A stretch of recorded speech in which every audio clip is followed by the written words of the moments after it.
Hello and welcome to the show. A Merry Christmas to all of you, as is tradition here at FailRace. It is time for some cat shenanigans. And Eve has some opinions on this.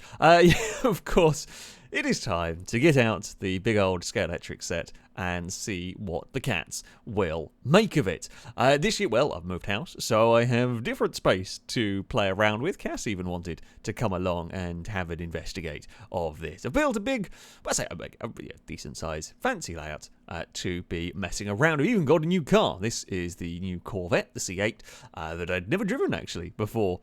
Filming this one, did very quickly find out this car is very oversteery. But anyway, the cars were going, and naturally Eve is immediately curious about said car. Although not as curious as she perhaps has been in previous years. She has also figured out that you can block the track, and for some reason my car decided to stop working in the most difficult to rescue bit. Eve didn't help. She just went and sniffed it, rather than just give it a little push. Cass would appear and, investigate the table as well, in a similar way. Cass has a very, unusual, he does like a little head bobby kind of twitching around sort of thing when he's interested in something. He's always done it since he was a kitten. He is interested a little bit in the Corvette, as you can see, the Corvette sliding around all over the place, but at this moment in time, not so interested to go and sort of bat at it. Eve turned up and I had to go rescue the car along the way, and then we'd have some cat-shaped track blockages. Eve would then proceed to just park her butt in the corner. And thus would begin the cats getting in the way. Less of the cats going to bat at it, even with the odd little blip of the throttle. She wasn't interested, and then Cass would walk down the track. I mean, it's a cute track blockage, but still. Also, full credit to all the Scalextric bits and pieces, like the track supports and so on. They held the weight of all the cats that would wander around on the track, because, they didn't have any respect for my bridge and sort of raised corners, yet there was a cat butt in the way. The cats have got used to the Scalextrics to the point now where you can kind of drive under them and they don't really care. They used to be less sure about it, but now they don't care. They have very little interest in, I say very little interest, they're curious about it, but they don't chase it around, I say, quite as much as they would do. So yeah, I mean, I would go for, a little bit of lapping with the Corvette. Cass was here, was around and about, and that was sort of that. The Corvette continued to slide about all over the place. They've got very brave. They got very brave. It's just the cars are normal. Now, I do have a new kitten. This is Dagon. She is a rescue cat. I've had her for, don't know quite how old she is, somewhere between about 4 and 6 months old. She is a very friendly, very energetic kitten who has probably never seen Scalextrics before. She was a little bit unsure to begin with, which is understandable. I've only actually had her a couple of weeks here. So she was hanging about upstairs, and Cass then wanted to go and interrupt. Whenever there is a tension, someone is going to steal it. She is a very cute little kitten. So I wandered around to find where she'd got up to. Came back down. She was sort of slightly curious about the track. She was sort of happy to sit and watch it from a distance. Now, one of the things I didn't really think about, this layout has been built for something, let's say something slightly other than for the Christmas cats. I mean, it was here for them, but we ended up just having cat corner marshals at one point, and I got the Corvette stuck again. Very oversteery in this. This track not entirely built for the cats, and the slight issue with it was built on a table, and I tried to maximise the use of the space that I had with these tables, the space that I had available. But of course, it made it a little bit tough for the cats to really go and chase the cars, because there wasn't a huge amount of space for them to sort of pounce and prepare and whatnot. And while Dagon was watching from the ground, Eve was coming up with new plans, and that plan was basically sit on the track. That was the Eve plan. It's just sit on the track and block the cars from driving. Basically, they've figured out that if they want to go and bat and investigate the car, they know the car is going to stop, so they just sit on the track. And that was that. Or they would just sit and watch. So I sent out the Skyline. They liked chasing this one previously, but however, it wasn't really working. My great plan, but the plan to have the cats chase after the cars just wasn't happening, because either Eve would go and sit on the track, or they would just be happy to sit there and watch. Cas, I mean, was investigating, was happy to come and say hello, but he was not, I say not so much going for the car. And then if you give one any attention, the other has to have it. Dagon had gone back upstairs at this point. She was, as I said, slightly less sure.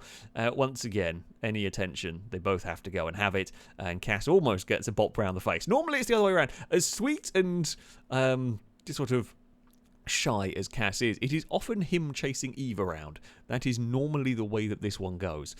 So yeah, there was a little swipe, but yeah, it wasn't massively working. They were just kind of sat around on the table. I mean, it was kind of good. I could drive the car. I even sent out the Camaro. Now this, for reasons I don't fully understand, this is the one that they are all the cats have been most interested in. Now, the Camaro does make a different sound, and while now it's Cass's turn to get in the way, through a combination of, I presume, tyres and motors and whatever, the Camaro does actually make a different sound. It's a very, very quick car. Also, Eve doesn't care if you drive underneath it, but it does make a different sound, and that's my best guess as to why it is generally the one the cats are most interested in.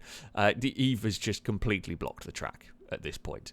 So the Camaro, I think part of the reason the different sound has got, I say semi-treaded tyres. They look like vintage racing tyres, which are different to a lot of the other cars that I have, and that does, yeah, it makes a different noise going around here. However, it does make it, well, I don't know if it's the tyres itself, but it's incredibly fast.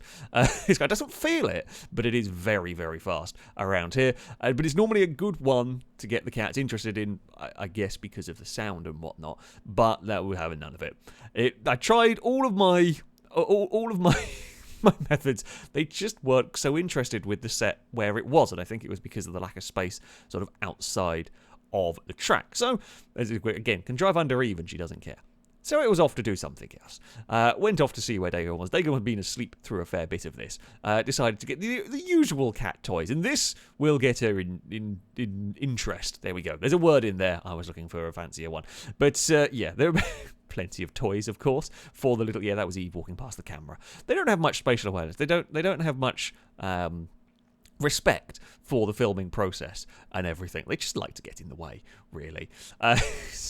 So, yeah, you find the little catnip toys, and they will have a lot of fun with those. I mean, there's a relatively old catnip toy, but still, they will go for it. Now, Dagon gets brave and does bat at Eve occasionally. She knows her place. She'll get batted back, and Eve is much bigger. However, Dagon has figured out that she can go behind the kind of banister here, kind of the railings here, and she's the only cat that can fit back here. Both Cas and Eve are far too big to fit through the gaps. Eve is a little bit chunky and Cas is just big. So they could jump up from the stairs to get onto this little bit, but they haven't. So Dagon knows she is safe down here and can then bat at stuff. There we go. Through the railings. It's quite sneaky. She doesn't bat at me yet. I don't know how long it'll be until she figures out she can bat at me while walking past, but she does bat at the other cats. And then begins the kitten. Well, she found another toy. That's fair enough. Problem is she can't decide where she wants it. She's halfway through the banister and is trying to bring the toy to her, but can't sort of turn around because, well, there's railings here. Manages to get the mouse through the railing, then flick it back through the other side, and I'm not sure what the plan was here. Cas will just sit in judgment of all of this. We've got the mouse with both paws, and then almost manages to fall over. On this one, it's not the cleverest. You're still trying to figure out how best to deal with this one. Cas, don't worry, is just sat in judgment. He will judge. He doesn't really play with the toys as such anymore. He is too old and dignified for any of this sort of shenanigans. And he found a windowsill to go and sit on, so she was happy. Dagon continues to try and figure out the way through. A little bit of meerkat impression. It's gone underneath, and she's got it the other side of the railing, which is progress, and immediately drops it and tries to bring it back. And is continuing to bat it, and off it goes. Don't worry, she's fine. She knocked it off there. There she goes. She's caught the mouse. All is fine. Good old Dagon. So they haven't quite worked at all according to plan. So thankfully, having much Scalextrics, I can go and build another layout. So I put this on the floor inside. Well, this is a spare room, not being decorated in my new house. It's just kind of become a cat room at the moment. And this worked much better for at least allowing Dagon to experience it. Even Cas were, I say, less fussed about this. They've seen Scalextric enough that they kind of know what's going on at this stage, and Eva just knows if she wants to get the car, she just sits on the track. Yeah, she's figured it out, and this is from only doing it a couple of sort of driving them, once a year or a couple of times a year for the cats anyway. And yeah, they've figured out you can just sit on the track. Cass wanted to say hello. Now Dagon was much more interested in it, as she could. There was a bit more space to be exploring. I did actually. She did get on the table at one point with the track downstairs, but just wasn't so curious. Here, you've got the proper head bobbing going on, and now she's going to go for the chase the car along. She's definitely not completely sure about this one, which is fair enough, but she's definitely sure enough that she wants to go and investigate it. But of course, because the car's going around in a circle, she's just sort of stood in the middle, spinning around in a circle. I don't know if cats can get dizzy, but I imagine she would. She went to pounce at it, but changed her mind, and we've got to be a little bit careful. Cass has wandered off at this point. He's seen enough. He's seen enough cars. Well, I say for the moment. But yeah, they got definitely more interested in this. Eve is just a quarter marshal again. She's a very effective quarter marshal when it comes to. I've got to train her to back the car back onto the circuit. She would then wander about, going for an explore. Cass would do his "I want to chase, but I don't quite know how to" look in the background. Don't ask. I don't understand it. While Eve would make a nuisance of herself. There was a box. This is the box of Scalextric track that I bought upstairs to build this, and Eve would climb in it. Because of course she would. There's a box, there's a cat, you know what's going to happen. They will continue to chase the car around a little bit. Cass just watching in the distance. It's trying to pounce at it around the place. It's not quite brave enough to sort of fully go for it. We'll settle for the spin around in a circle. She also does the little head twitch. There was a bat at the cat there, and then there was a little bit of I didn't quite get it stopped in time. We very lightly bumped the cat, and well, she knocked the car off the track. So I guess Dagon wins as the first cat to successfully displace the Camaro in this one. It would be Cass's turn to be a quarter marshal this time around. As like the head twitchy thing, Dagon does it a little bit as well. So I guess it's just a cat thing. Cass is an odd one. Dagon pounces across the car. Well, it bounces across into the space, then jumps in the air when the car goes close to her. If you're going to sit next to the track, that's the sort of thing that is going to happen. She is not completely sold. Cass is happy to sit and watch as the car sort of goes along. Yeah, it's very curious. It's just not quite brave enough for the full. For the full bat, and you do get some impressive leaps from her as the car goes, a little bit close. I mean, there's plenty of space. She is free to go where she wants to here. If she was scared, she could run off very easily. She's definitely curious. There's the little cat jump as it goes along. Eve was still sat in the box alongside, and then she figures out you can block the track. However, she's a little easier to move. But yeah, she's worked out you can stop the car, but if you shunt it forward, she will move out of the way better than Eve. Eve wouldn't move at that point. Eve would just be sat there like, well, I'm comfy here. I'm fine here. So we're going to do that, and then Dagon now then does block the track once more. Hey, we get some height. The car was stopped at that point. She still jumps out of the way. Cass is still curious. Cass is kind of half wanting to chase, but is not completely sure about what. At this point, I'm not sure what to do. I think I'm not even sure if he knows how to chase. He's just sat in his corner. He's found his little spot to go and sit and watch, and he's. It's very entertaining. It's very entertaining to watch him watch. I say all the cat trees, they're old cat trees. I need new ones, but they have been torn apart. That is the point of them, though. That's what they're supposed to do for cats. But yeah, Cass is very entertaining to watch him sort of sit around, and Dagon's doing the same. He's got a nose right pressed up against the track, and that is the lane the car is in here as well. She would then go off and continue to chase the car. Sort of does do the whole run around the circuit after it a little bit. Not quite going for. We're getting good exercise for a cat as she zigzags about trying to chase this one. Manages to do. I've not had a cat before actually that does the whole like jumpy up in the air thing that Dagon does. She's quite good at the jumpy up in the air. But yeah, not quite ever really caught the car. Cass is in the background doing his little head twitch, and then we'll jump away from one side and then jump the other side. At this point, Eve was still in the box. She was just happy sat in the box watching the world go by, really, while Dagon spins around in a circle. I was really hoping Cass was going to go for a big run and pounce. Eve got out of the box, and that was that. Cass then decided to exit stage right, because why not? Dagon got surprised that the car that had been circling for the last 10 minutes continued to circle. It's still there. And then Eve goes and has a wander. And this is how much Eve is unbothered by the car. It's actually quite impressive now. She goes to have an investigate and just doesn't even react to the car driving under her. So the Great Eve Bridge is a thing that can occur. She goes to be a quarter-marshal again.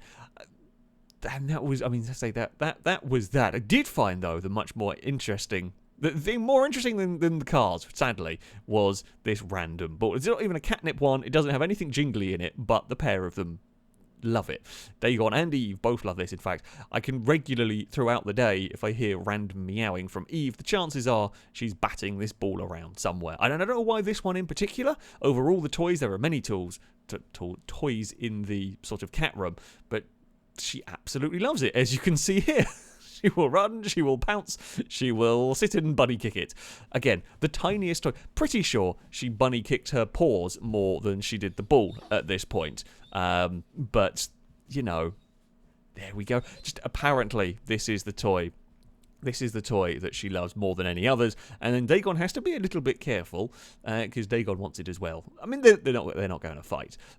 They mostly play together. Dagon occasionally gets told off. Yeah, they do. They love it. And you can just chuck it across the room and suddenly an Eve appears. And off she goes, having a whale of a time with that one. By this point, Cas had wandered off upstairs. He's less interested in these.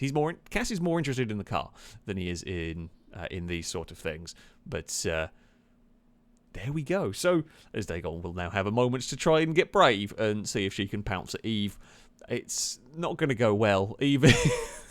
Dagon is fat.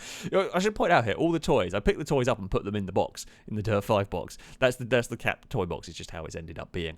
They go in there, I pick them up and put them in there most evenings, and they're just all, by the next day, they're just all spread over there. Dagon's figured out how to hook them out. So there we go. Merry Christmas, everybody. As is the FailRace tradition, Cats and Scalextrics is always fantastic fun. Dagon has been introduced. Even Dagon was interested in it, but I did learn an important lesson: don't build the big tracks on the tables. They are less interested in those because I don't think I can quite get around them as well. Just a simple layout is the one that does the trick, pretty much. But there we go. That is going to be it for this video. Have a boop from a Dagon.